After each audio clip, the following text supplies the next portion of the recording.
after evidence that was hidden for 2 years and 2 months came to light at trial that proved my innocence. It took the jury less than 15 minutes to acquit me. Now, that being said, some of these officers around here decided that I'm still a child molester and that they were going to tell people that. Like I said, I don't talk to child molesters. Thank you. You realize I was acquitted of all charges? I'm gonna have you CTW. Don't do it. I'm gonna have you CTW. I don't give a fuck. Go in there. One, it's illegal for you to go in there and solicit a trespass. I don't give a fuck. No, it's not. One, I was acquitted of all charges, dipshit. You're a child molester. I was acquitted of all charges, You want dipshit. to tell everybody on your page that? Everybody already fucking knows. I've talked about it. I've talked about it. You want to be the next famous one? You want to be the next famous one? You want to be the next famous one? Right from the first second, we're thrown into a high-stakes showdown. Imagine spending 2 years and 2 months in jail for a crime you didn't commit, only to be acquitted in under 15 minutes once hidden evidence surfaced. The tension escalates instantly as the officers on site refuse to acknowledge this acquittal, hurling accusations and attempting to intimidate him. Watch closely as he holds his ground, challenges their authority, and sets the stage for a confrontation that's equal parts suspenseful and intense. This is the kind of encounter that hooks you immediately, and you won't want to look away. Always. You've been warned. You step foot on this property again, they're going to CTW you. You make a scene. Do not make a scene right now. I'm telling you right now. You're on the sidewalk. Don't play with me. It's called an easement. I'm not an idiot. I know what an easement is. I know how the law works, dude. Why don't you pull up the final disposition on my charges, dipshit? Why don't you pull up the final disposition on my charges, dipshit? A white supremacist? A white supremacist? Where the fuck did you get that from? Yeah, you're done. You're definitely done. You'll be the next one with a fucking complaint, and you'll be the third Commerce Police Department out of here in 6 months. Is that right? Is that right?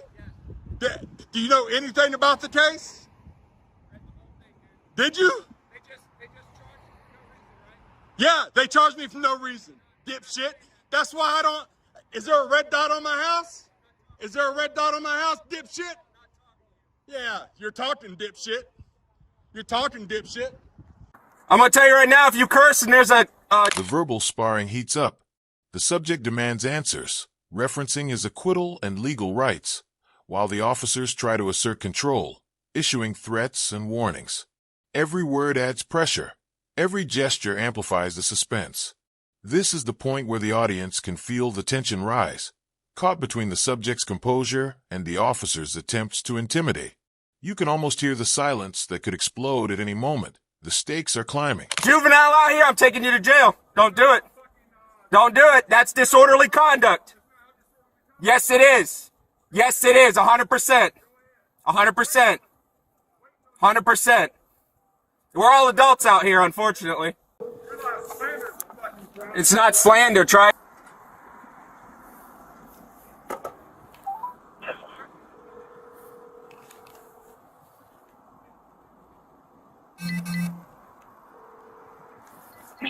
Hey, sir. Hey, I'm really sorry to bother you at home, but I really trust your input and your thoughts on this. What in the world? When in the world do I consider this guy, Mr. Ponytail Express, who's the child molester? When do I consider this disorderly conduct with him standing out on the sidewalk, cursing and screaming at me over here at ABC Pond? When do I? You know what I mean? Because Here, the conflict hits its peak. Accusations fly. White supremacy, defamation, and the subject defends himself calmly but firmly. He cites his acquittal, refutes lies, and refuses to be provoked. Meanwhile, the officers struggle to maintain authority, highlighting a raw clash of emotions and power. Every interaction crackles with intensity, making this segment a must-watch peek of drama and suspense. By the end, The immediate confrontation pauses, leaving viewers on edge, eager for the resolution. Said, I'm not talking to you. I don't talk to child molesters. So What you need to do is, if you're sitting there and he walks up, drive away.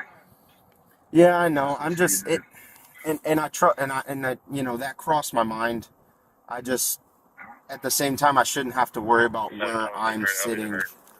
You know, and again, I don't mind somebody out on the curb. He can stand there. It doesn't bother me. He can videotape me.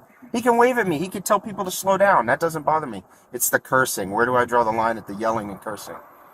You know, and I don't want to make a scene, make a stink, because we're already involved enough with some shit. I'm not, you know, I don't want to make things worse whatsoever. So that's why I called you. I just wanted you to know that he's walking away now because he got bored. So. Yeah. Man, that's the easiest way to deal with him right there. I mean, for whatever reason, he just yelled at me and said he's going to make a complaint. I don't know how he's going to make a complaint. I didn't do anything. I turned my body cam off for this whole thing, so y'all are going to hear and see everything I said.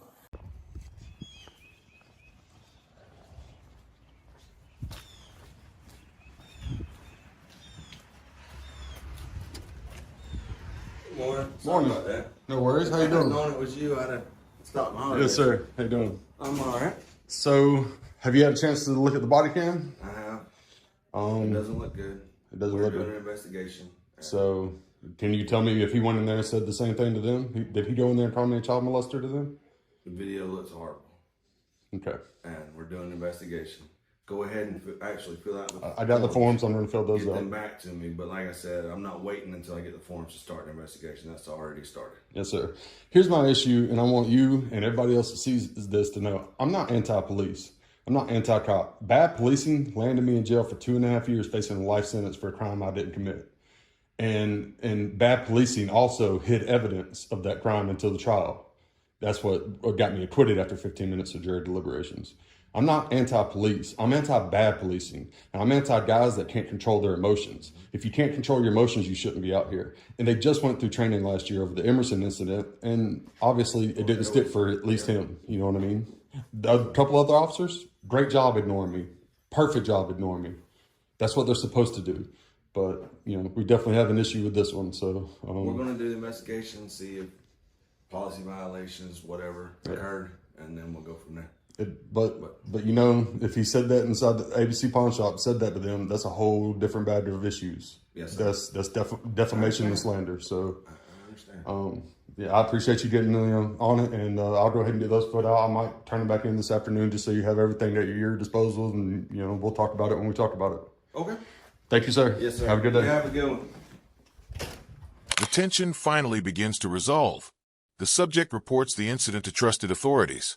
Body cam footage is reviewed, and an official investigation is launched. He explains the dangers of bad policing, clarifies he is not anti-police, and emphasizes accountability. This segment delivers closure, showing consequences and the importance of professional conduct. And as we wrap up, here's the takeaway for all viewers. Thanks for watching. Subscribe for more videos so you don't miss these intense, high-stakes encounters in the world of cop watch and First Amendment audits.